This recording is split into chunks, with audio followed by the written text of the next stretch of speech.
ایک اور بات یہ کہ ایک روایت میں یہ بھی آیا ہے کہ رات کو تو اس میں عبادت کرو اور اگلے دن روزہ رکھو، مگر یہ روایت انتہا درجے کی ضعیف روایت ہے، تقریباً موضوع جیسی۔ اسی وجہ سے فقہائے کرام نے جو اپنی کتابوں میں نفلی روزوں کا ذکر کیا ہے کہ فلاں فلاں وقت میں نفلی روزے رکھنا چاہیے، جیسے عاشورہ کا دن ہے، عرفے کا دن ہے، وغیرہ وغیرہ،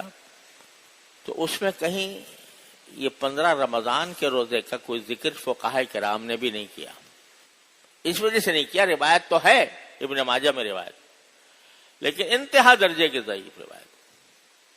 لہذا روزہ رکھنا اس خاص دن میں یہ کوئی سنت نہیں ہے۔ البتہ میں آپ سے پہلے بھی عرض کر چکا ہوں کہ شعبان کے مہینے میں نبی کریم سرورت عالم صلی اللہ علیہ وسلم روزے زیادہ رکھتے تھے عام مہینوں کے مقابلے میں، تو اب شعبان کے کسی بھی دن بھی آپ نے روزہ رکھ لیں تو وہ رسول کریم صلی اللہ علیہ وسلم کی اس سنت کے مطابق ہوگا۔ اور خاص طور پر ہر مہینے کی جو 13، 14، 15 جو تاریخ ہوتی ہے، اس کو ایام بیض کہا جاتا ہے، اس کے روزے بھی نبی کریم سرورت عالم صلی اللہ علیہ وسلم کی سنت ہے۔